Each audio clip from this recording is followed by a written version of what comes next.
আজকের এই তাফসীরুল কোরআন মাহফিল আসার তৌফিক দিয়েছেন কে? সকল ক্ষমতার মালিক কে? সব কাজের শুরুতে প্রশংসা করব কার? হায়াতের মালিক, মৌতের মালিক, রিজিকের মালিক। আকাশ থেকে বৃষ্টি বর্ষণের মাধ্যমে অনর্বর জমিকে যিনি উর্বরতা দান করেন তিনি একজন। চিল্লায়ে বলেন তিনি কে? সম্মানিত উপস্থিতি, আমি আপনাদের কাছে একটা প্রশ্ন রাখতে চাই।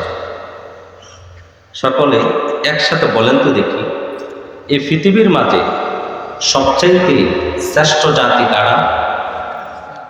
আমরা মুসলমান। শ্রেষ্ঠ জাতি কারা?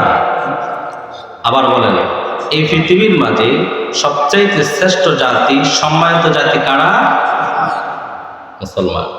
এখন বলেন তো, বর্তমান নির্যাতিত, লাঞ্ছিত, অপদস্থ, অপমানিত, রক্তাক্ত কোন জাতি? জোরে বলেন কোন জাতি? আলহামদুলিল্লাহ। এইভাবে চলবে তো ইনশাআল্লাহ? এখন প্রশ্ন হলো, আমরা মুসলমান শ্রেষ্ঠ জাতি, প্রশ্ন হলো কেন? আমরা শ্রেষ্ঠ হলাম কেন? তার অনেক কারণ আছে।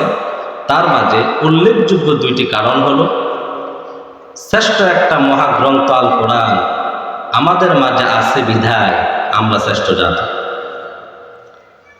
আর এই শ্রেষ্ঠ মহাগ্রন্থ আল কোরআন যে শ্রেষ্ঠ নবীর উপর আল্লাহ পাক নাজিল করেছেন, সেই শ্রেষ্ঠ রসুলের উম্মত হতে পেরে আমরা শ্রেষ্ঠ। এখন আমরা নির্যাতিত হলাম কেন? শ্রেষ্ঠ গ্রন্থ আছে এই জন্য আমরা শ্রেষ্ঠ জাতি। শ্রেষ্ঠ রসুলের উম্মত হতে পেরে আমরা শ্রেষ্ঠ জাতি। সেই শ্রেষ্ঠ রসুলের আদর্শ মানি না বিধায়, শ্রেষ্ঠ মহাগ্রন্থ আল কোরআন দিয়ে আমাদের জীবন পরিচালনা করি না বিধায় আজকে আমরা নির্যাতিত। কথা বুঝতেছেন? কোরআন আছে শ্রেষ্ঠ, কোরআন মানি না নির্যাতিত। হিসাব সোজা। হিসাব কি? সোজা। আপনাদের কি মাটার আওয়াজে কষ্ট হচ্ছে? বিরক্ত লাগছে? বলবেন। কোরআন আছে শ্রেষ্ঠ জাতি, কোরআন মানি না, আল্লাহ রসুলের আদর্শ গ্রহণ করি না, সেই জন্য আজকে আমরা লাঞ্ছিত, অপদস্থ, অপমানিত, নির্যাতিত, রক্তাক্ত। অথচ আল্লাহ পাক কোরআনে কি বলেন? রব্বুল আলামিন বলেন, তাহা মা আনজালনা আলাইকাল কুরআনা লিতাশকা ইল্লা তাযকিরাতান লিমান ইয়াখশা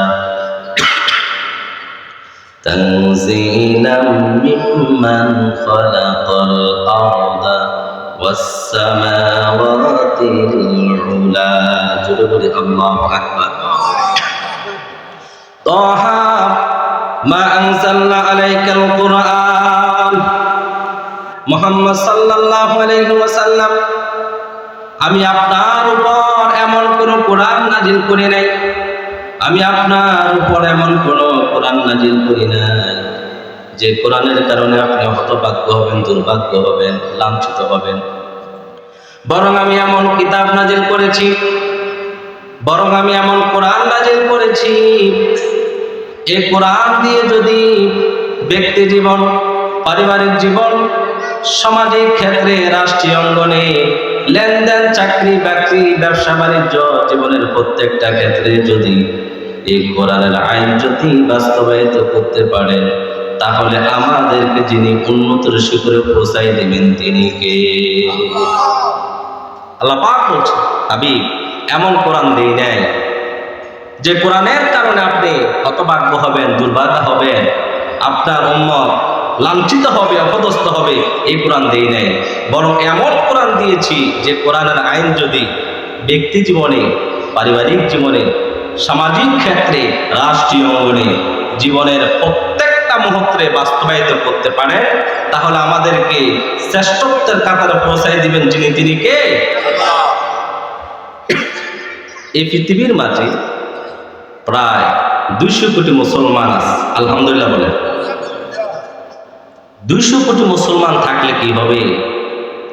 আজকে আমরা সারা পৃথিবীর মাঝে 200 কোটি মুসলমান আছে ঠিক, কিন্তু মুসলমান 200 কোটি মুসলমান থাকা সত্ত্বেও আজকে মুসলমানরা লাঞ্ছিত।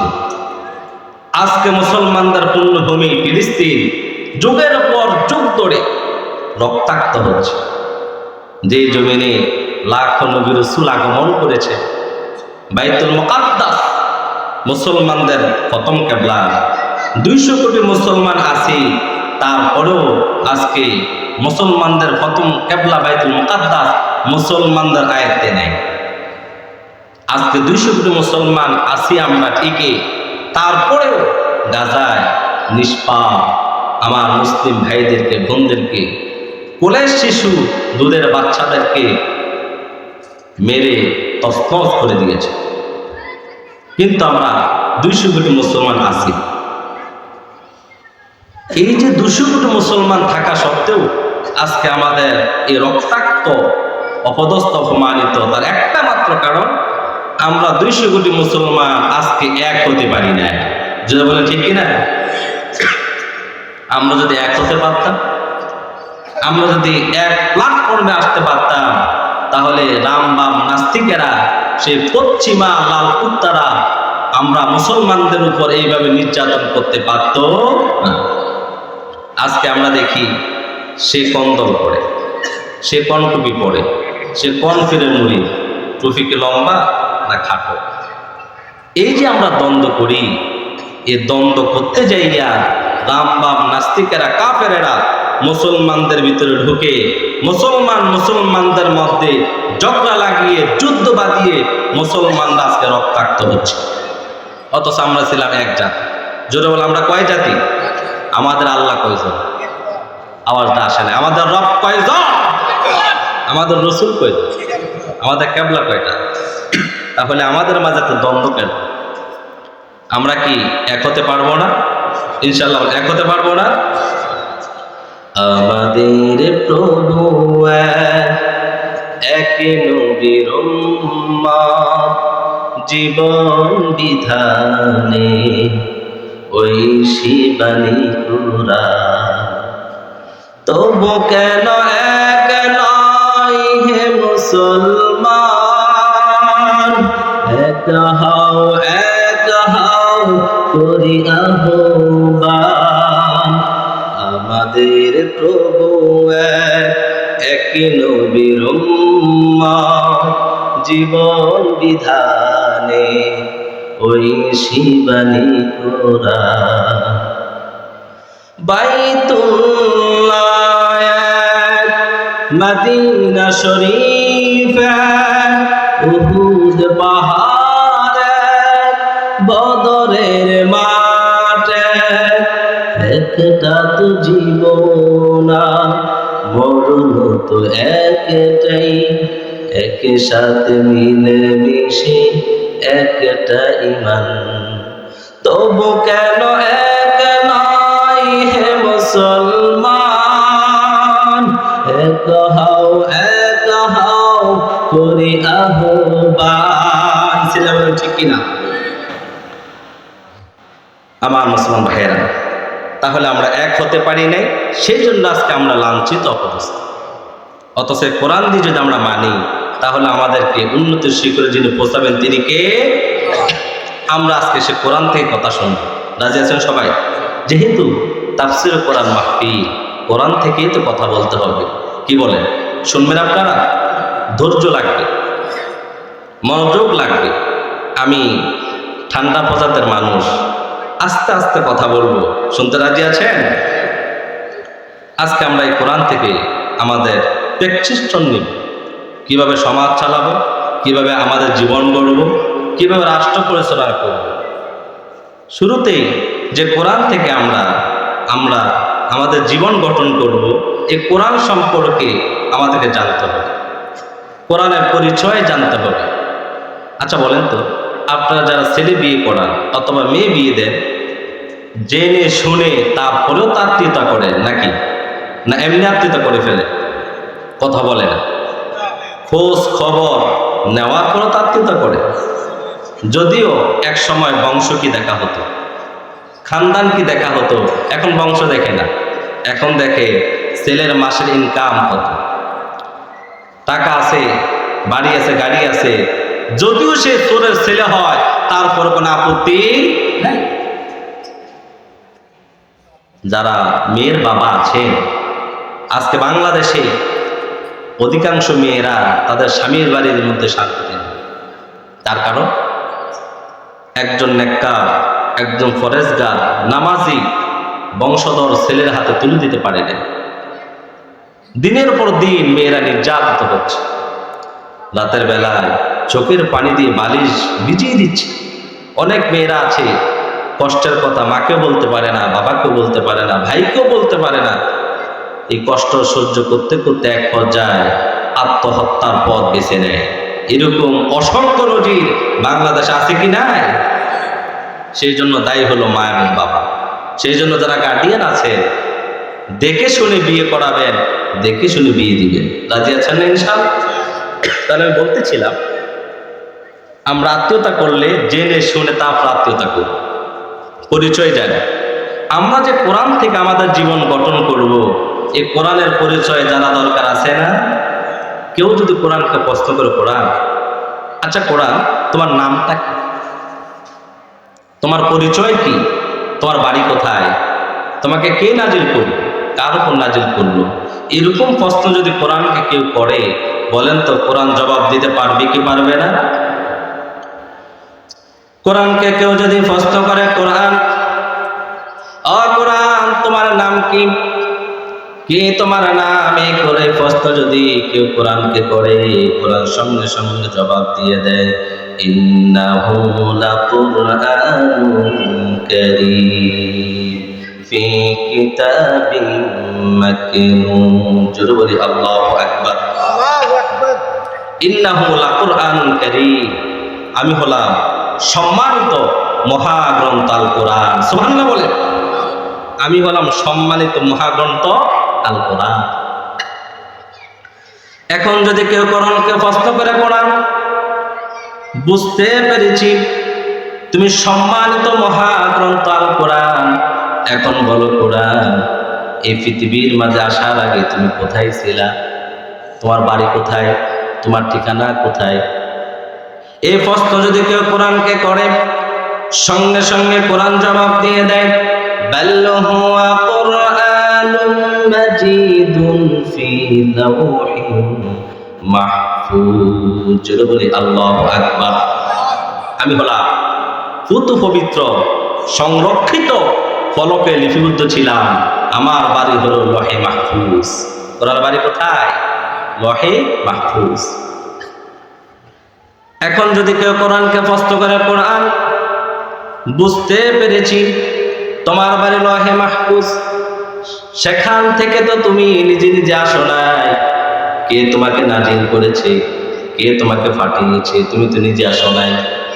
এই প্রশ্ন যদি কেউ কোরআনকে করে, কোরআন বলো তোমাকে কে নাজিল করেছে, সঙ্গে সঙ্গে কোরআন জবাব দিয়ে দেয়, তানজিলাম মিম্মান খালাকাল আরদা ওয়াস সামাওয়াতিল উলা।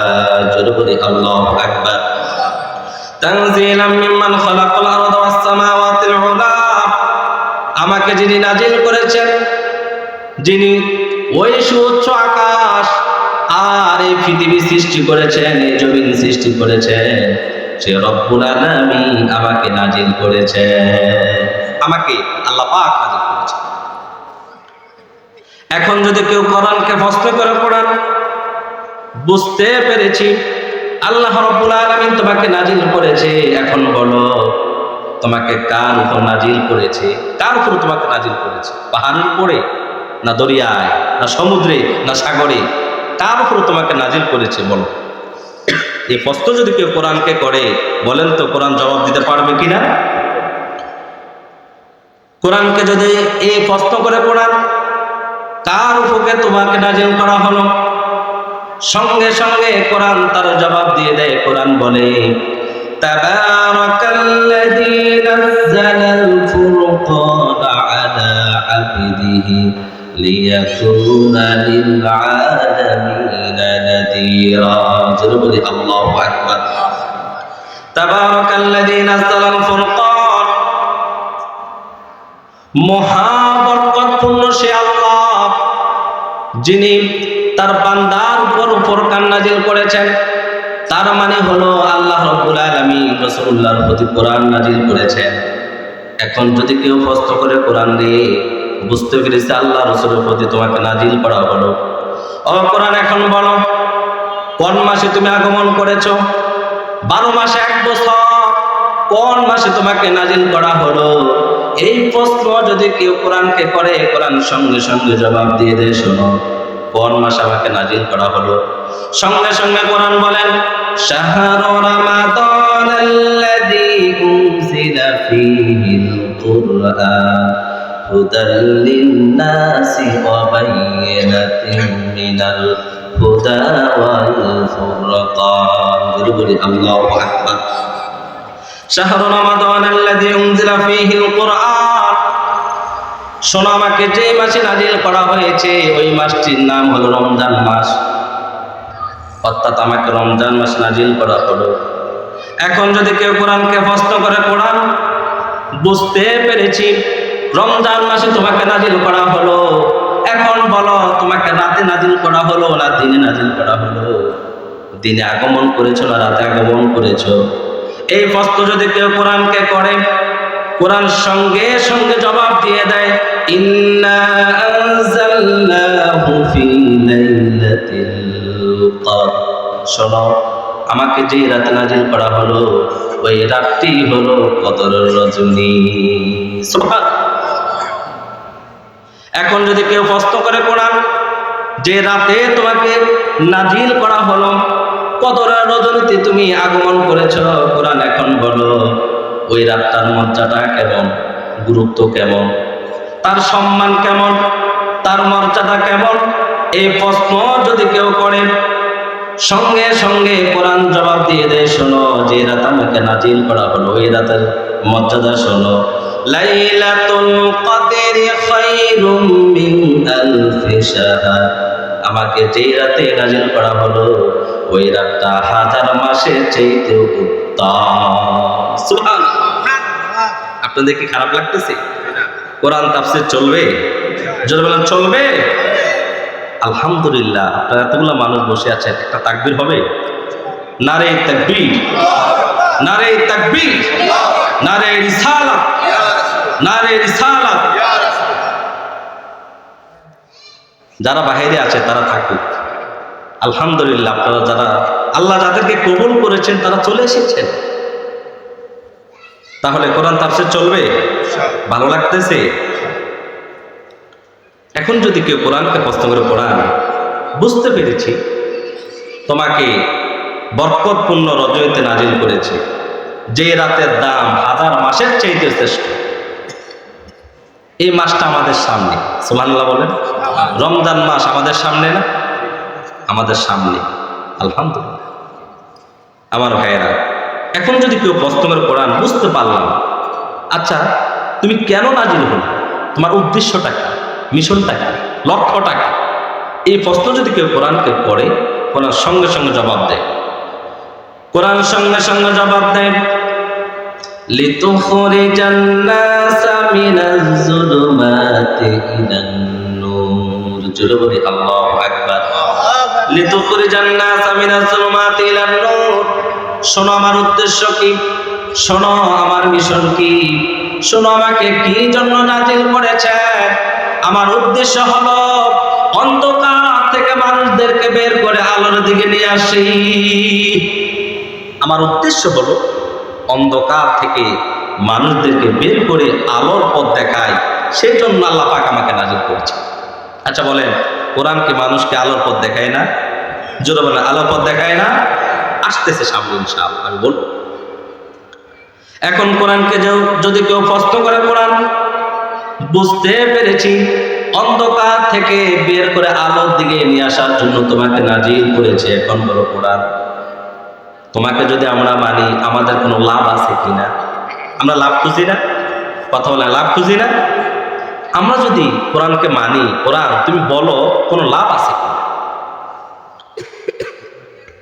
এই প্রশ্ন যদি কেউ কোরআনকে করে, সঙ্গে সঙ্গে কোরআন বলে فمن تبع هداي فلا خوف عليهم ولا هم يحزنون جربي الله أكبر فمن تبع هداي فلا خوف عليهم ولا هم يحزنون তোমরা যদি আমাকে মানো ব্যক্তি জীবনে, পারিবারিক জীবনে, সামাজিক ক্ষেত্রে, রাষ্ট্রীয় অঙ্গনে, ব্যবসা বাণিজ্যে, লেনদেন, চাকরি বাকরি, জীবনের প্রত্যেকটা ক্ষেত্রে যদি তোমরা আমাকে মানো, তোমাদের কোনো ভয় থাকবে না, তোমাদের কোনো চিন্তা থাকবে না। কিসের ভয় থাকবে না? জানের ভয় থাকবে না, মালের ভয় থাকবে না, সম্পদের ভয় থাকবে না। নারী তার সতীত্ব রক্ষা করতে পারবে, মাজলুম তার জালেম থেকে রক্ষা পাবে, নির্যাতিত মানুষ তার ন্যায্য অধিকার ফিরে পাবে। যদি আমাকে মানো তোমাদের কোনো ভয় নেই। আমার মুসলমান ভাইয়েরা, আজকে পৃথিবীর মাঝে মানুষ নিরাপত্তায় আছে না নিরাপত্তায় হীনতা ভুগতেছে? আজকে মানুষের নিরাপত্তা আছে? কথা বলেন আছে? আজকে মানুষের নিরাপত্তা নাই, জানের নিরাপত্তা নাই, মালের নিরাপত্তা নাই, নারী তার সতীত্ব রক্ষার নিরাপত্তা নাই, জালেম মাজলুম জালেম থেকে রক্ষা পাচ্ছে না। বড় দুঃখ লাগে, কষ্ট লাগে। 90% মুসলমানের দেশ, এই 90% মুসলমানের দেশেও আমরা মুসলমানরা শান্তিতে থাকতে পারছি না। আজকে যদি জানের নিরাপত্তা থাকতো, বাংলাদেশের বীর পুরুষ শহীদ ওসমান হাদি এইভাবে গুলিবদ্ধ হতো না। তিনি চেয়েছিলেন এই দেশের মানুষের অধিকার ফিরিয়ে দিতে। তিনি চেয়েছিলেন এই দেশের মানুষকে ইনসাফের সাথে বসবাস করাবে। ভারতের আধিপত্যবাদের বিরুদ্ধে তিনি কথা বলেছেন, এই জন্য তাকে থাকতে দেয়। ওসমান হাদি চেয়েছিলেন এমপি হওয়ার জন্য, আল্লাহ পাক তাকে কোটি কোটি মানুষের হৃদয়ের বাদশা বানিয়ে দিয়েছেন। সুবহানাল্লাহ। যারা আল্লাহর পথে চলে, আল্লাহর কথা বলে, আল্লাহ তাদের হেফাজত করে। বড় দুঃখ হয় যারা জালেমের বিরুদ্ধে কথা বলেছে, আজকে তাদেরকে আবার গ্রেফতার করা হচ্ছে। তাহলে আমরা নিরাপত্তা কি আছি? আমার মুসলমান ভাইয়েরা, কোরআন বলেছে আমাকে মানলে নিরাপত্তা দিব। এখন যদি কেউ কোরআনকে প্রশ্ন করে, কোরআন বলো, আমরা তো মানুষ, আমাদের পরিবার আছে, সমাজ আছে, আমাদের পৌর নির্বাচন, জাতীয় নির্বাচন, আমরা বিয়ে শাদী করি, সব কিছু করি। তুমি কোরআনের মাঝে তার কোনো ব্যাখ্যা আছে কিনা? এই প্রশ্ন যদি কেউ কোরআনকে করে, কোরআন জবাব দেয় وَنَزَّلْنَا عَلَيْكَ الْكِتَابَ تِبْيَانًا لِكُلِّ شَيْءٍ وَهُدًى وَرَحْمَةً وَبُشْرَى لِلْمُسْلِمِينَ জোরে আল্লাহু আকবার। وَنَزَّلْنَا عَلَيْكَ الْكِتَابَ মুহাম্মদ সাল্লাল্লাহু আলাইহি ওয়াসাল্লাম, আমি আপনার উপর এমন কিতাব নাজিল করেছি যে কিতাবের মাঝে সব কিছু আমি আল্লাহ সুস্পষ্ট ব্যাখ্যা করে দিয়েছি। এই কোরআনে বিবাহর কথা আছে, এই কোরআনে পরিবার চালানোর কথা আছে, এই কোরআনে সমাজ চালানোর কথা আছে, এই কোরআনে ব্যবসার কথা আছে, এই কোরআনে কিভাবে আপনার রোজা, এই কোরআনে আপনার কিভাবে রুজি করবেন, কোন খাতে ব্যয় করবেন, কোন খাতে আয় করবেন, সব কিছু আল্লাহ পাক কোরআনে দিয়ে দিয়েছেন। এই কোরআনে রাজনীতি আছে, এই কোরআনে সমাজনীতি আছে, এমন কিছু নাই আল্লাহ রাব্বুল আলামিন এই কোরআনে বলেন নাই। সকল কিছু রাব্বুল আলামিন এই কোরআনে বলে দিয়েছেন। সুবহানাল্লাহ। আপনাদের কষ্ট হয়? জরুর কষ্ট হয়? আমি কিচ্ছা কাহিনী জানি না ভাই, কোরআন থেকে কথা বলতেছি, ভালো লাগতেছে না? আলহামদুলিল্লাহ। কোয়ালিটি সম্পূর্ণ শ্রোতার দরকার। আমার মুসল্লির আলহামদুলিল্লাহ কোয়ালিটি সম্পূর্ণ শ্রোতা। এটা আমি বিশ্বাস করি। তা না হলে মাগরিব পরে তো এত মানুষ হয় না। আরো আমার শুন নাই, ইচ্ছা বলি না, কোরআন থেকে বলছি। চলবে তো ইনশাআল্লাহ আমার ভাইয়েরা? তাহলে এই কোরআন আমাদেরকে বলেছে অন্ধকার থেকে বের করবে। এই কোরআন বলেছে আমার ভিতরে সব কিছু আছে। এই কোরআন যে সময় নাজিল করা হয়েছিল, যে যুগে নাজিল করা হয়েছিল, ওই যুগটা ছিল জাহালাতের যুগ। ওই যুগে ছিল চোর ডাকাত, নারীর সতীত্বের জম ছিল তারা। কিন্তু কোরআনের সঙ্গ স্পর্শে আসার কারণে যে লোকগুলা ছিল চোর ডাকাত, ওই লোকগুলাকে মানুষের সম্পদের পাহারাদার বানিয়ে দিয়েছেন কে? যে লোকগুলা ছিল নারীর সতীত্বের জম, এই কোরআনের সঙ্গ স্পর্শে আসার কারণে সে মানুষগুলো হয়ে গেল নারীর সতীত্বের পাহারাদার। সুবহানাল্লাহ।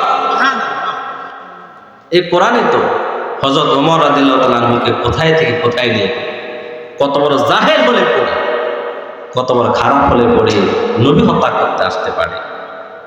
হযরত ওমর রাদিয়াল্লাহু তাআলা আনহু তখনও তিনি মুসলমান হয় নাই। আবু জাহেল দেখলেন কোনোভাবেই মানুষদেরকে কোরআন থেকে দূরে সরানো যাচ্ছে। আচ্ছা বলেন তো, কোরআন থেকে মানুষদেরকে দূরে সরানো যাওয়া সম্ভব? কেউ করতে পেরেছে? পারবে? আবু জাহেল দেখলেন মানুষদেরকে কোনোভাবেই কোরআন থেকে দূরে সরানো যাচ্ছে না। মানুষ দলে দলে আল্লাহ রসুলের কাছে যাচ্ছে, আল্লাহ নবীর নূরের জবান থেকে কালাম শুনছে আর মুসলমান হয়ে যাচ্ছে। আবু জাহেল যখন দেখলেন মানুষদেরকে দূরে সরানো যাচ্ছে না, তখন তারা হযরত ওমরকে আল্লাহ রসুলের পিছনে লাগাই দিলেন। হযরত ওমর তখন মুসলমান হয়নি। কথা বুঝতেছেন? জোরে কথা বুঝতেছেন?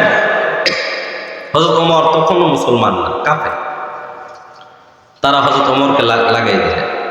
হযরত ওমর ভাবলে আব্দুল্লাহর পুত্র মুহাম্মদ লোকটাকে, যার কথা শুনে, যার কালাম শুনে বাপ-দাদার ধর্ম ছেড়ে দেয়, ছেলে তার বাবাকে ছেড়ে দেয়, বাবা তার সন্তানকে ত্যাগ করে আল্লাহ রসুলের কদমে লুটি পড়ে, সে আব্দুল্লাহর পুত্র মুহাম্মদ লোকটাকে একটু দেখতে চায় এবং সে কি বলে সেটা শুনতে চায়। সুবহানাল্লাহ বলবেন না?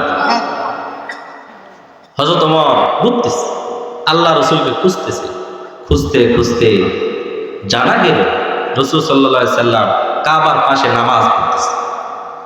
হযরত ওমর তখন মুসলমান হয় না, কাফের, আল্লাহ রসুলের পিছনে দাঁড়িয়ে আছে। রাসূল সাল্লাল্লাহু আলাইহি সাল্লাম নামাজ পড়তেছে, নামাজে কোরআন তেলাওয়াত করতেছে। হযরত ওমর কান খাড়া করে কোরআন শুনতেছে। শুনতে শুনতে শুনতে শুনতে এক পর্যায়ে হযরত ওমর বলেন, আমি তখনও কাফের, হযরত ওমর বলে উঠলেন, এটা কি কালাম? এটা কি কোনো মানুষের কথা হতে পারে? নিশ্চয়ই এটা কোনো জিনের কথা হবে। নাউজুবিল্লাহ বলেন। আর মুহাম্মদ সাল্লাল্লাহু আলাইহি সাল্লামকে জিনে ধরেছে, যেহেতু রাসূল সাল্লাল্লাহু আলাইহি সাল্লাম এর হইল এক ধরনের শয়তান, মানুষদেরকে উঠায় নেয়, নিজেও বসে না, উঠে নেয়। যুবক ভাইয়েরা, আমি আপনাদেরকে খুব ভালোবাসি, আপনারা বসেন। মুরব্বীদের চাইতে যুবকদের প্রয়োজন বেশি, বসেন। ওমর তিনি ভাবলেন এটা কোনো জিনের কথা হবে, আর মুহাম্মদ সাল্লাল্লাহু আলাইহি সাল্লামকে জিনে ধরেছেন, অথবা জিনে এসে মুহাম্মদ সাল্লাল্লাহু আলাইহি সাল্লামকে এগুলো শিখিয়ে যান। তা না হলে এত সুন্দর কথা তিনি পান কি? তিনি তো কোনো স্কুলে পড়ে নাই, কলেজে পড়ে নাই। আচ্ছা বলেন, আমার রাসূল কি কোনো স্কুল কলেজে পড়েছে? হযরত ওমর বলেন, আমি যখন ভাবলাম এটা কোনো জিনের কথা হবে, সঙ্গে সঙ্গে রাসূল সাল্লাল্লাহু আলাইহি সাল্লাম আমার কথার প্রতিবাদ করলেন। আল্লাহ রাসূল বললেন, ইন্নাহু লাকাউলু রাসূলিন কারীম। না, এটা জিনের কথা নয়, এটা এক সম্মানিত বার্তা বাহকের বাণী, এটা জিনের কথা। হযরত ওমর বললেন, আমি যখন ভাবলাম এটা কোনো জিনের কথা হবে, ঠিক তখন রাসূলুল্লাহ বললেন, না এটা কোনো জিনের কথা নয়। আমি ভাবতে লাগলাম এটা কোনো কবির কথা হবে। আর মুহাম্মদ সাল্লাল্লাহু আলাইহি ওয়াসাল্লাম কখন জানি কবি হয়ে গেছে। কেননা জীবনে অনেক কবির কথা শুনেছি, অনেক কবির কবিতা শুনেছি, এত সুন্দর কথা তো কোথাও শুনি নাই। নিশ্চয়ই এটা কোনো কবির কথা হবে। হযরত ওমর বলেন, আমি যখন ভাবতে লাগলাম এটা কোনো কবির কথা হবে, ঠিক তখন রাসূলুল্লাহ আমার কথার জবাব দিলেন, তিনি বলতে লাগলেন, ওয়ামা হুয়া বিকাউলি শাইরিন কলিলাম মা তুমিনুন। জোরে বলি আল্লাহু আকবার। ওয়ামা হুয়া বিকাউলি শাইরিন, না না না, এটা কোনো কবির কথা না, এটা কোনো কবির কথা না। কলিলাম মা তুমিনুন, তোমরা খুব কম সংখ্যক লোকে তার উপর ঈমান এনে থাকো। হযরত ওমর বলেন, আমি অবাক হয়ে গেলাম। তিনি ভাবলেন যদি কবির কথা না হয় তাহলে এটা কোনো গণকের কথা হবে, এটা কোনো গণকের কথা হবে। কারণ আমি মনে মনে বলতেছি মুহাম্মদ সাল্লাল্লাহু আলাইহি ওয়াসাল্লাম জানি কেমনে, মুহাম্মদ সাল্লাল্লাহু আলাইহি ওয়াসাল্লাম মনে হয় গণক হয়ে গেছে, আর এটা কোনো গণকের কথা হবে। নাউজুবিল্লাহ বলে। হযরত ওমর বললেন, আমি যখন ভাবলাম এটা কোনো গণকের কথা হবে, অমনি নবীজি নামাজ থেকে আমার কথার প্রতিবাদ করলেন। তিনি বললেন, ওয়ালা বিকাউলি কাহিন কলিলাম মা তাযাক্কারুন। জোরে বলি আল্লাহু আকবার। ওয়ালা বিকাউলি কাহিন, না না না, এটা কোনো গণকের কথা নয়, এটা কোনো কবির কথা নয়, এটা কোনো গণকের কথা হতে পারে না। কলিলাম মা তাযাক্কারুন, তোমরা খুব কম সংখ্যক লোকে তা বুঝতে পারো। হযরত ওমর বলেন, আমার পাগুলো কাঁপতে শুরু করলেন। আমি ভাবলাম জিনের কথা, তিনি বললেন না জিনের কথা নয়। আমি ভাবলাম কবির কথা, তিনি বললেন কবির কথা নয়। আমি ভাবলাম এটা কোনো গণকের কথা হবে, তিনি বললেন গণকের কথা নয়। তাহলে এটা কি? হযরত ওমর বলেন, বিশাল বড় প্রশ্নবোধক চিহ্ন আমার সামনে দুর্ভাগ খাচ্ছে, তাহলে এটা কি? হযরত ওমর বলেন, আমি যখন ভাবতে লাগলাম এটা কি, তখন নবী নামাজ থেকে আমার কথা জবাব দিয়ে দিলেন, তানজিলুম মির রাব্বিল আলামিন। সুবহানাল্লাহ। এটা হলো জগৎ সমূহের রব প্রতিপালক ওই আল্লাহর বাণী আল কোরআন। সুবহানাল্লাহ। এটা কার কালাম? আরো জোরে বলেন, কার কালাম? আল্লাহ। হযরত ওমর বলেন, আমার মনে হতে লাগলো ইসলামের শীতল ছায়া, শীতল বাতাস আমার উপরে বয়ে যেতে লাগলেন। কিন্তু তিনি তো তখন কাঁপেন, শয়তানের দোকায় আবার পড়ে গেলেন। আবু জাহেল ওই দিক থেকে দেখলেন যে মুহাম্মদকে থামাইতেই হবে। তখন তিনি ঘোষণা দিলেন, মুহাম্মদ সাল্লাল্লাহু আলাইহি সাল্লামের কল্লা যে কেটে আনতে পারবে তাকে 100টি লাল উট পুরস্কার করা হবে। কথা বুঝতেছেন আপনারা? আর অল্প সময় ইনশাআল্লাহ। হযরত ওমর বললেন, আমি হলাম ওমর, 100 উট অধিকারী একমাত্র আমি ওমর হতে পারি। আপনারা মনে রাখবেন, হযরত ওমর ইসলাম গ্রহণ করার পরও যেমন ওমর, ইসলাম গ্রহণ করার আগেও কাফের অবস্থায় তিনি তেমন ওমর ছিলেন। হযরত ওমর তলোয়ার কাঁধে নিয়ে রওনা হয়ে গেলেন আল্লাহ রাসূলকে হত্যা করার জন্য। পথের মধ্যে হযরত ওমর রাদিয়াল্লাহু তাআলা আনহু একদল বণিকের সাথে সাক্ষাৎ হয়ে গেল। বণিক বলেন, ওমর কোথায় যাও? বলে, কেন তুমি জানো না? আবু জাহেল ঘোষণা দিয়েছে আব্দুল্লাহর পুত্র মুহাম্মদের কল্লা যে কেটে আনবে তাকে 100 লাল উট পুরস্কার দেওয়া হবে। আর আমি ওমর ছাড়া এ পুরস্কারের অধিকার তো আর কাউকে দেখছি না। বণিকরা বললেন, বেটা ওমর, আব্দুল্লাহর পুত্র মুহাম্মদের কল্লা পরে কাটো, আগে তোমার ঘর সামলাও। বলে, আমার ঘরে কি হয়েছে? বলো, তোমার বোন আর ভগ্নিপতি। ওমরের বোনের নাম ছিল ফাতেমা, আর ওমরের বোনের জামার নাম ছিল সাঈদ রাদিয়াল্লাহু তাআলা। বললেন, ওমর, তোমার বোন আর বোন জামাই সে আব্দুল্লাহর পুত্র মুহাম্মদের ধর্ম গ্রহণ করেছে, আমরা দেখে এসেছি তারা ঘরের মধ্যে বসে বসে আল্লাহর কোরআন তেলাওয়াত করতে। সুবহানাল্লাহ। মিয়া, আগে ঘর সামলাও, আগে ঘর সামলাও মিয়া, বাহিরে মাতবরি করো না। কিছু মানুষ আছে বাহির মাতবরি করে কিন্তু ঘরের খবর, অন্য ছেলের বিচার করে কিন্তু নিজের ছেলের কোনো খবর আছেন এরকম মানুষ। বেটা ওমর, তোমার ঘর সামলাও। ওমর তেলের বেগুনে জেলে উঠলেন। এতদিন শত্রু ছিল বাহিরে, এখন শত্রু ঘরে। ওমর চলে গেলেন ওনার বোনের বাড়িতে। তখন হযরত ওমর রাদিয়াল্লাহু তাআলা আনহু বোনকে হযরত খাব্বাব রাদিয়াল্লাহু তাআলা আনহু কোরআন শিক্ষা দিচ্ছেন। যে সূরাটি শিক্ষা দিচ্ছেন ওই সূরাটি হলো সূরাতুত তাহা। আমার মুসলমান ভাইয়েরা, হযরত ওমর রাদিয়াল্লাহু তাআলা আনহু তখনও কাফের ছিলেন। বসেন, এখানে আজান হবে, জামাতে বসেন, কথাটা শেষ করুন। হযরত ওমর রাদিয়াল্লাহু তাআলা আনহু ঘরের সামনে দাঁড়ালেন। ওনার বোন ফাতেমাকে ডাক দিলেন, ফাতেমা দরজা খোলো। হযরত ওমর তখনও কাফের।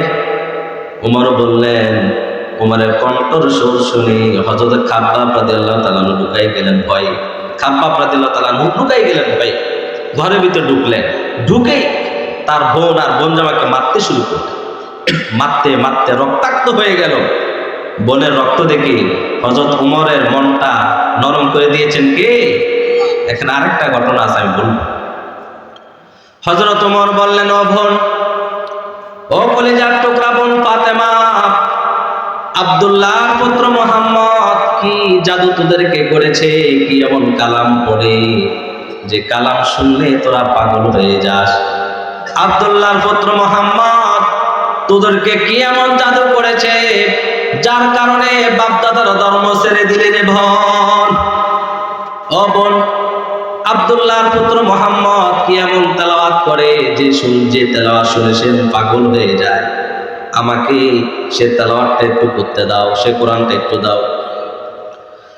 হযরত ওমরের বোন বললেন, ভাই না না, ও ভাই তোমাকে দেওয়া যাবে না, কারণ তুমি নাপাক। আর নাপাক অবস্থায় আল্লাহর কোরআন ধরা যায় না, আল্লাহর কোরআন স্পর্শ করা যায় না।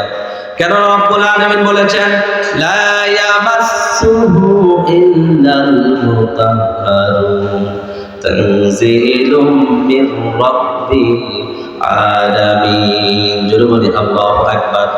হযরত ওমর রাদিয়াল্লাহু তাআলা আনহু বললেন, বোন, হযরত ওমর রাদিয়াল্লাহু তাআলা আনহু গোসল করে আসলেন।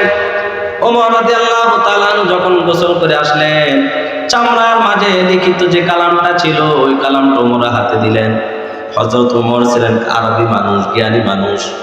হযরত ওমর যখন চামড়ার মাঝে আল্লাহর কোরআন তেলাওয়াত করতেছে, তাহা মা আনজালনা আলাইকাল কুরআনা লিতাশকা ইল্লা তাযকিরাতাল লিমান ইয়াখশা। জোরে বলি আল্লাহু আকবার। সাইয়েদনা ওমর ফারুক রাদিয়াল্লাহু তাআলা আনহু আল্লাহর কালাম পড়ে আর চোখ বেয়ে বেয়ে পানি পড়তেছে আর বলল, ফাতেমা, ও আমার কলিজার টুকরা বোন, তুমি আমাকে মাফ করে দিও রে বোন। জীবনে অনেক কবিতা শুনেছি, অনেক গণকের কথা শুনেছি, অনেক কিছু শুনেছি, আল্লাহর কসম এত সুন্দর বাণী আমি জীবনে আর শুনি নাই। ও ফাতেমা, তুমি আমাকে মাফ করে দিও রে বোন। না জেনে না বুঝে তোমাকে আমি অত্যাচার করেছি, বিচার করেছি। আমার মন সাক্ষী দেয় এটা কোনো মানুষের কথা নয়, এটা হলো সেই আল্লাহ রাব্বুল আলামিনের বাণী। তানজিলাম মিম্মান খালাকাল আরদা ওয়াস সামাওয়াতিল উলা। জোরে বলি আল্লাহু আকবার। হযরত ওমর রাদিয়াল্লাহু তাআলা বললেন, বোন চলো চলো, ওই আব্দুল্লাহর পুত্র মুহাম্মদ সাল্লাল্লাহু আলাইহি ওয়াসাল্লামকে আমি দেখতে চাই। হযরত ওমর রাদিয়াল্লাহু তাআলা কে নিয়ে যাওয়া হলো। সাইয়েদনা ওমর ফারুক রাদিয়াল্লাহু তাআলা আল্লাহর রাসূলের কাছে যাচ্ছেন। আল্লাহর নবীজি তখন দারুল আরকামে বসে আছেন। সাহাবায়ে কেরাম দেখলেন, ইয়া রাসূলুল্লাহ, ওই যে খাব্বাবের বেটা ওমর আসতেছে, কাঁধে তলোয়ার। ওগো আল্লাহর নবী, আজকে আর রক্ষা হবে না গো নবীজি। ওই যে ওমর আসতেছে, জলদি করে পালান, আমরা ভেগে যাই। ওমর আসতেছে, ওমরের হাত থেকে আমরা কেউ রেহাই পাবো না। আমার নবীজি মুস্কি হেসে দিলেন আর বললেন, সাহাবীরা, তোমরা সরে যাও, তোমরা সরে যাও। তোমরা তো জানো না, গতকালকে রাতে কাবার চত্বরে আমি আমার আল্লাহর কাছে দোয়া করেছিলাম, আয় আল্লাহ, ইসলামের জন্য, কোরআনের জন্য তুমি দুই ওমরকে হেদায়েত দান করে দাও। আমার দোয়া আমার চাচা আবু জাহেলের জন্য কবুল হয় নাই, আমার দোয়া আল্লাহ পাক ওই খাত্তাবের বেটা ওমরের জন্য কবুল করে দিয়েছেন। সাইয়েদনা ওমর ফারুক রাদিয়াল্লাহু তাআলা আনহু আল্লাহর নবীর সামনে হাজির হলেন। রাসূলুল্লাহ সাল্লাল্লাহু আলাইহি ওয়াসাল্লামের নূরের চেহারা মোবারক দেখার সঙ্গে সঙ্গে কাঁপতে কাঁপতে হাত থেকে তলোয়ার পড়ে গেলেন, চোখের পানি ছেড়ে দিলেন আর বললেন, আহারে, জীবনে কত মানুষ দেখেছি, জীবনে কত মানুষ দেখেছি, এই জীবনে কত মানুষ দেখলাম, আল্লাহর কসম এত সুন্দর মানুষ আমি ওমরে দেখি নাই। এত সুন্দর চেহারা, এত সুন্দর যার চক্ষু, এত সুন্দর যার ঠোঁট, এত সুন্দর কথা, এত সুন্দর বাড়ি। হযরত ওমর রাদিয়াল্লাহু তাআলা চোখের পানি পুছতেছে আর বলতেছে, ইয়া রাসূলুল্লাহ, আমাকে আপনি মাফ করে দেন আর আমাকে পরাইয়া দেন লা ইলাহা ইল্লাল্লাহু মুহাম্মাদুর রাসূলুল্লাহ। একটু জিকির করি, লা ইলাহা, জোরে লা ইলাহা, লা ইলাহা, জোরে লা ইলাহা, ও লা ইলাহা। এখনো সময় হয়নি, বসেন। লা ইলাহা, লা ইলাহা ইল্লাল্লাহু মুহাম্মাদুর রাসূলুল্লাহ সাল্লাল্লাহু আলাইহি ওয়াসাল্লাম। আমার ভাইরা, এখন আরো সময় আছে, বসেন। হযরত ওমর রাদিয়াল্লাহু তাআলা আনহু মুসলমান হয়ে গেলেন। সংবাদটা যখন আবু জাহেলের কানে পৌঁছলো, আবু জাহেল বললেন, সর্বনাশ, যারে পাঠাইলাম মুহাম্মদের কল্যাণ আনার জন্য, ওই মুহাম্মদ যাকে পাঠাইলাম মুহাম্মদের কল্যাণ আনার জন্য, সে ওমর ইসলাম ধর্ম গ্রহণ করে ফেলেছে। আবু জাহেলের মাথায় হাত, উতবা সাহেবা ওয়ালিদ ইবনে মুগিরার মাথায় হাত। তার কারণ আবু বকর মুসলমান হয়ে গেলেন, ওমর মুসলমান হয়ে গেলেন। ওমর রাদিয়াল্লাহু তাআলা আনহু কাবা চত্বরে দাঁড়িয়ে ঘোষণা দিলেন, ওই আবু জাহেল, হে উতবা সাহেবা, আরবের মুশরিকরা শোনো, আমি ওমর ইসলাম গ্রহণ করেছি। কার সাহস আছে আমার সামনে এসে দাঁড়াও? আল্লাহ রসুলকে বলে, ইয়া রাসূলুল্লাহ, এখন আর গোপন ইসলামের দাওয়াত না, এখন ইসলামের দাওয়াত আপনি প্রকাশ্যে দিতে থাকেন, লা ইলাহা ইল্লাল্লাহ। আবু জাহেল, আচ্ছা, কোরআন এমন একটা জিনিস, আবু জাহেল কোরআন মানত না ঠিক, কিন্তু কোরআন শুনত। কি শুনত? কোরআন শুনত। আপনার শুনলে অবাক হবে, আবু জাহেল, উতবা সাহেব, ওয়ালিদ ইবনে মুগিরা আল্লাহ রসুলের ঘরের কোনায় দাঁড়িয়ে দাঁড়িয়ে তারা কোরআন শুনত। হজের মৌসুম, আবু জাহেল মোড়ায় মোড়ায় লোকদেরকে দাঁড় করিয়ে দিয়েছে। একটা জিনিস মনে রাখবেন, আমার রসুল পৃথিবীর মধ্যে আসার আগেও কিন্তু হজের বিধান ছিল। আবু জাহেল সারা পৃথিবী থেকে যারা হজ করার জন্য মক্কায় যাচ্ছেন, আবু জাহেল সুদ্দার, আবু জাহেলের সেলাসামুন্না সকলকে মোড়ায় মোড়ায় দাঁড় করিয়ে দিয়েছে আর বলেছেন, শোনো, তোমরা দূরের মানুষ, হজ করতে এসেছো, ভালো কথা, হজ করে আবার চলে যাবে, কিন্তু বাইতুল্লাহর পাশে একটা পাগল আছে, ওই পাগলের নাম মুহাম্মদ। জোরে কি বলা যাবে নাউজুবিল্লাহ? আবু জাহেল কি বললেন? কাবার পাশে একটা লোক আছে, নাম তার মুহাম্মদ, সে পাগল। আমার রাসূল কি পাগল? জোরে বলে, আমার রাসূল কি পাগল? একটা পাগল আছে, তার কাছে যাবা না, তার কথাও শুনবা না, খবরদার। মানুষদের যে বিষয় বেশি নিষেধ করা হয়, মানুষ ওই দিকে বেশি দাপিত হয়, ঠিক না? যেদিকে যেতে নিষেধ করে ওই দিকে মানুষ আরো বেশি যায়। লোকেরা ভাবলেন, জীবনে অনেক নাম শুনছি, কিন্তু মুহাম্মদ নাম তো শুনি নাই। সুবহানাল্লাহ। আবু জাহেল আল্লাহ রসুলের বিরুদ্ধে বলতেছে, ঘটনাক্রমে বিরুদ্ধে যাওয়াটাও একটা প্রচার হয়ে গেছে। জীবনে অনেক নাম শুনলাম, মুহাম্মদ নাম তো শুনলাম না। ঠিক আছে, লিডার যেহেতু বলছে, তার কথা শোনা যাবে না, তাকে তো দেখতে নিষেধ নেই। বিকালবেলা সকলে সেখানে গিয়ে ভিড় জমালেন। সবাই বললেন, চলো সে মুহাম্মদকে দেখে আসে। জীবনে তো কত পাগল দেখলাম, আজকে মুহাম্মদকে দেখে আসে। বিকালবেলায় সকলে আমার রাসূলের চতুর্দিকে দাঁড়িয়ে গেলেন। একজন আরেকজনকে বলতে লাগলেন, জীবনে অনেক পাগল দেখেছি, এই জীবনে অনেক পাগল দেখেছি, কিন্তু পাগলকে আমরা দেখেছি তাদের গায়ের মধ্যে মাটি থাকে, ধুলা থাকে, তাদের মাথার চুলগুলো উস্কো বুস্কো থাকে, হাতের নখগুলো বড় থাকে, শরীর থেকে দুর্গন্ধ আসে। এটা কেমন পাগল? যার শরীর থেকে দুর্গন্ধ আসা থাক দূরের কথা, এত সুন্দর গ্রান আসতেছে, জীবনে এত সুন্দর গ্রান আমরা শুনি নাই। শরীরের মাঝে মাটি থাকবে তাকদীরের কথা, যেন মনে হচ্ছে উপাল থেকে নূরের জ্যোতি বের হচ্ছে। একজন আরেকজনকে বলতেছে, জীবনে কত মানুষ দেখলাম, এত সুন্দর মানুষ তো আমরা দেখি নাই, এটা কেমন পাগল হবে? হারে, আমার নবী চাইতে সুন্দর আমার আল্লাহ এই পৃথিবীর মধ্যে আর কোনো কিছুই বানান না। লোকেরা আমার নবীজিকে দেখলেন, মাদ্রাসা বসেন না, লোকেরা আমার নবীজিকে দেখলেন, পাগল হয়ে গেলেন।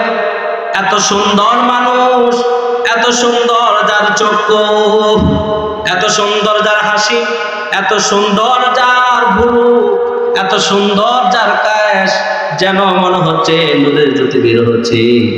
লোকরা বলতে লাগলেন, দেখি ওই লোকটা কি বলে, দেখি ওই লোকটা কি বলে। কান থেকে হাত খুললেন, হাত খোলার সঙ্গে সঙ্গে আমার নূরের নবীর নূরের জবান থেকে আল্লাহর কোরআন শুনতে লাগলেন। আর জোর বলে সুবহানাল্লাহ। লোকেরা কোরআন শুনতেছে, শুনতে শুনতে শুনতে শুনতে লোকদের চোখ বেয়ে বেয়ে পানি পড়তেছে। আর একজন আরেকজনকে বলতে লাগলো, আরে এটা তো কোনো পাগল নয়, উনি তো সেই ব্যক্তি যার কথা নবী মুসা আলাইহিস সালাম বলেছেন, উনি তো সেই ব্যক্তি যার কথা নবী ইব্রাহিম আলাইহিস সালাম বলেছেন, উনি তো সেই ব্যক্তি যার ওসিলায় নূহ আলাইহিস সালাম কিস্তি রক্ষা পেল, উনি তো সেই ব্যক্তি যে ব্যক্তির ওসিলায় নবী ইব্রাহিম আলাইহিস সালাম আগুনের মধ্যে জ্বলে নাই, উনি তো সেই ব্যক্তি যার ওসিলায় আদম আলাইহিস সালাম ক্ষমা পাইল, উনি তো সেই ব্যক্তি যে ব্যক্তির কথা মুসা নবী বলেছে, যে ব্যক্তির কথা ঈসা নবী বলেছেন, যে ব্যক্তির নাম তাওরাত আহমদ, জাবুর আহমদ, ইনজিল আহমদ, আর কোরআনে থাকবে মুহাম্মদ। ও দুনিয়ার মানুষরা, এটা কোনো পাগল হতে পারে না, এটা কোনো পাগল নয়। উনি হলেন সেই নবী, যে নবীর কথা আল্লাহ পাক আত্মার জগতে বলেছেন। সমস্ত মানুষরা দলে দলে আমার নবীজির কলমা পড়তে লাগলেন। আমার মুসলমান ভাইয়েরা, আবু জাহেল এইভাবে রাসূলুল্লাহ সাল্লাল্লাহু আলাইহি ওয়াসাল্লামের কাছ থেকে মানুষদেরকে দূরে সরিয়ে রাখতেন, কিন্তু কোরআন থেকে কেউ তো দূরে সরিয়ে রাখতে পারে না। হযরত ওমর রাদিয়াল্লাহু তাআলা আনহু এই কোরআনের সঙ্গে স্পর্শে আসার কারণে কোথায় পৌঁছে গেলেন? যে ওমর নবী হত্যা করার জন্য এসেছিলেন, যে ওমর আল্লাহর নবীকে হত্যা করতে এসেছিলেন, শেষ পর্যন্ত ঈমান আনলেন। শুধু ঈমানে আনেন নাই, মুসলমানে হন নাই, বরং দুনিয়ার মধ্যে থেকে জান্নাতের সার্টিফিকেট অর্জন করেছে। শুধু তাই নয়, হযরত ওমর এমন ওমর ছিলেন যার খাতিরে আল্লাহ পাক 22টা কোরআনে আয়াত নাযিল করেছেন। হযরত ওমর এমন ব্যক্তি ছিলেন, আল্লাহর নবী বলেছে, ও দুনিয়ার মানুষেরা শোনো, আমি হলাম শেষ নবী, আমি হলাম আখিরি নবী, আমার পরে আর কোনো নবী আসবে না, আমার পরে আর কোনো রাসূল আসবে না। কিন্তু রে শোনো, আমার পরে যদি কোনো নবী আসতো, তাহলে সাইয়েদনা ওমর হয়ে যেত বিশ্ব নবী। তার কারণ হলো ওমর রাদিয়াল্লাহু তাআলা আনহুর মাঝে রব্বুল আলামিন এমন কিছু গুণ দিয়েছেন, যে গুণগুলো আল্লাহ পাক নবীদের মাঝে দান করেন। আমার ভাইয়েরা, বলতেছিলাম হযরত ওমর রাদিয়াল্লাহু তাআলা আনহু কেমন সাহাবী হলেন শোনেন। ইসলামের খলিফাদের মাঝে দ্বিতীয় নম্বর খলিফা ছিল হযরত ওমর। কেমন খলিফা ছিলেন তিনি, কেমন ন্যায়পরায়ণ বাদশা হয়েছিলেন, কেমন ব্যক্তি হয়েছিলেন শোনেন। অর্ধ পৃথিবী যিনি শাসন করেছিলেন, যে লোকটা আল্লাহ রাসূলকে হত্যা করতে এসেছিলেন, শেষ পর্যন্ত কোরআনের খাতিরে আল্লাহ রাসূলের মহব্বতে ঈমান এনেছেন, শেষ পর্যন্ত রব্বুল আলামিন তাকে অর্ধ পৃথিবীর প্রেসিডেন্ট বানিয়ে দিয়েছেন। আর আমরা যদি আজকে সে কোরআন মানি, সে রাসূল আদর্শ মানি, সে কোরআন দিয়ে যদি ব্যক্তি জীবন, পারিবারিক জীবন, রাষ্ট্রীয় অঙ্গন, ব্যবসা বাণিজ্য, চাকরি বাকরি, জীবনের প্রত্যেকটা ক্ষেত্রে যদি কোরআন আমরা মানি, তাহলে আমাদেরকেও যিনি শ্রেষ্ঠত্ব দান করবেন তিনি কে? আমার ভাইয়েরা, সংক্ষেপে একটা কথা বলে, হযরত ওমর কেমন শাসক ছিলেন? সাইয়েদনা ওমর ফারুক রাদিয়াল্লাহু তাআলা আনহু অর্ধ পৃথিবীর প্রেসিডেন্ট। রাতের বেলা হযরত ওমর ঘুমাইতেন না। একটু খেয়াল করেন হযরত ওমর কেমন রাষ্ট্রপ্রধান ছিলেন, একটু খেয়াল করেন। 2 মিনিট লাগবে, আমি হাদিসটা শোনাচ্ছি। হযরত ওমর রাদিয়াল্লাহু তাআলা আনহু এমন রাষ্ট্রপ্রধান ছিলেন, সকলে যখন ঘুমিয়ে যেত হযরত ওমর ঘুমাতেন না। এটার নামই হলো ইসলাম। যারা ইসলামী শাসক তারা রাত্রে ঘুমায় না, ফজরা ঘুমায়। আর যারা দুনিয়াদার তারা রাতের বেলা ঘুমায়, ফজরা কষ্ট পায়। সাইয়েদনা ওমর ফারুক রাদিয়াল্লাহু তাআলা আনহু কেমন ছিলেন শোনেন।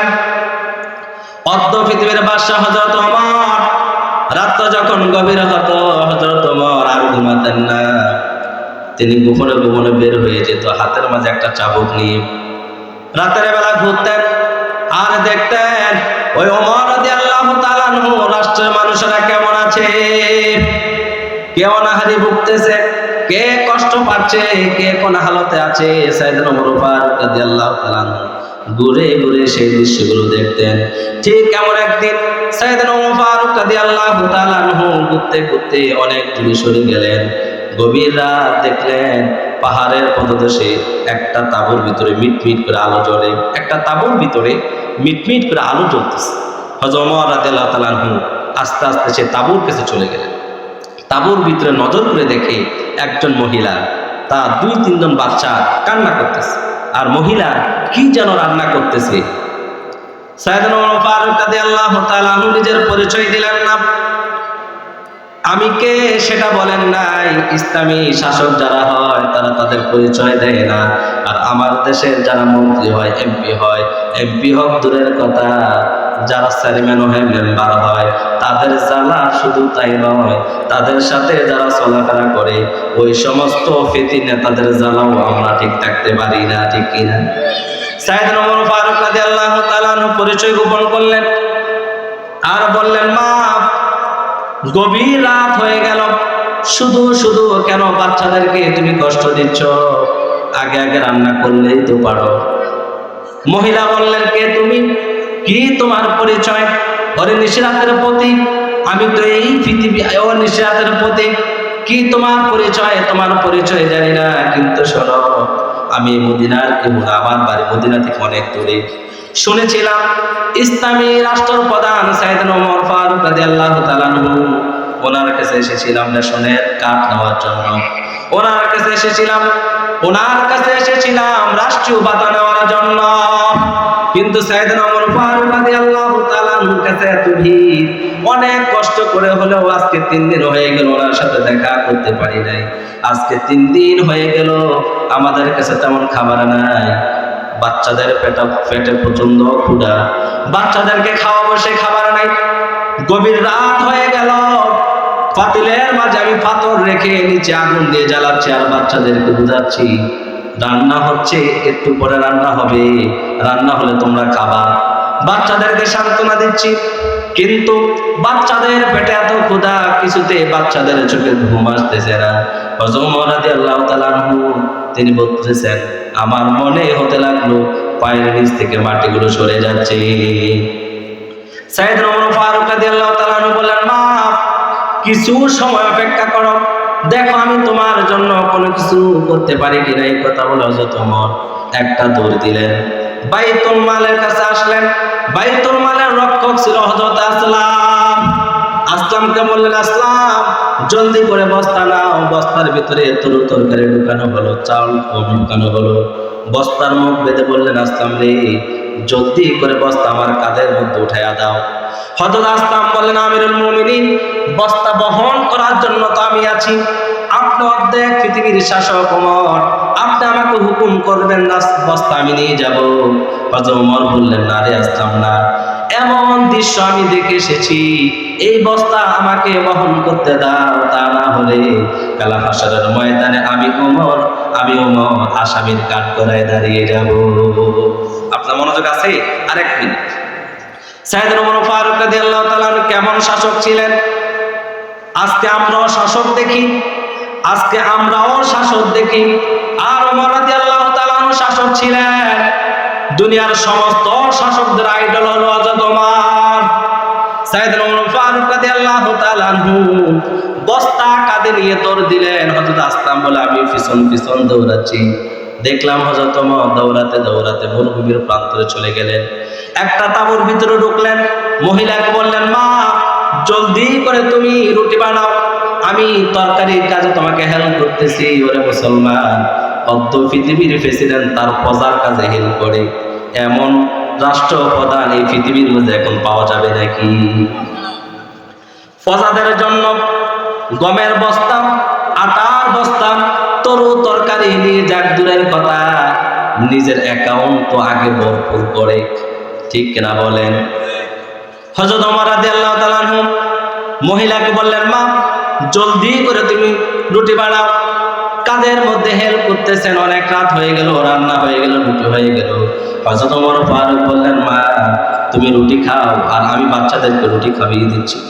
সাইয়েদনা ওমর ফারুক রাদিয়াল্লাহু তাআলা আনহু দুইজন বাচ্চাকে দুই উটের উপরে রেখে বাচ্চাদের মুখে খাবার দিচ্ছে, আর চোখের পানি পড়তে পড়তে তারই ভিজে যাচ্ছে। মহিলা বললেন, কে তুমি, কি তোমার পরিচয় জানি না, কিন্তু রে নিশিরাতের প্রতি এ রাষ্ট্রপ্রধান ওমর যদি না হয়, এ রাষ্ট্রপ্রধান যদি ওমর না হয়ে তুমি হতে, তাহলে হয়তো আজকে 3 দিন আমাদের কষ্ট করতে লাগতো না। আমি বলতে চাই, যাকে বলতেছেন সে কি? জোরে বলেন কে? ওমর তখনও পরিচয় দিলেন না, চোখের পানি মুছতেছে আর বলতেছে, মা গো আগামীকাল সে ওমরের দরবারে যাইও, দেখি তোমার জন্য আরো কিছু করতে পারি কিনা। মহিলা বহু কষ্ট করে সাইয়েদনা ওমর ফারুক রাদিয়াল্লাহু তাআলা আনহুর কাছে গেলেন। সাইয়েদনা ওমর ফারুক রাদিয়াল্লাহু তাআলা আনহুকে দেখলেন রাষ্ট্রীয় চেয়ারে বসে আছেন। মহিলার গাও থরথর করে কাঁপতেছে, তার কারণ ওমর এমন একজন ব্যক্তি ছিলেন যে পথে ওমর যেত সেই পথে শয়তানও যেত না। হযরত ওমর রাদিয়াল্লাহু তাআলা আনহুকে দেখে মহিলা কাঁপতেছে। সাইয়েদনা ওমর ফারুক রাদিয়াল্লাহু তাআলা আনহু চেয়ার থেকে দাঁড়ালেন আর বললেন, মা তুমি কাঁপো কেন? মহিলা বললেন, আমিরুল মুমিনিন, আমি আপনাকে চিনি না, জীবনে কখনো দেখি নাই, না জেনে না শুনে গতকালকে রাতে আপনাকে কত বাজে কথা বলেছি, আল্লাহর হস্তে আপনি আমাকে মাফ করে দিবেন। সাইয়েদনা ওমর ফারুক বললেন, মা আমার কাছে ক্ষমা চাইও না, বরং তুমি আমাকে মাফ করে দাও। ও মা, আজকে 3 দিন তোমাকে কষ্ট দেওয়ার কারণে কাল হাসরের ময়দানে আমি ওমরকে তুমি আসামির কাঠ করায় দাঁড়াও, তাপ করাইও না রে মা। এরকম ওমরের দরকার আছে কি নাই? জোরে বলেন আছে কি নাই?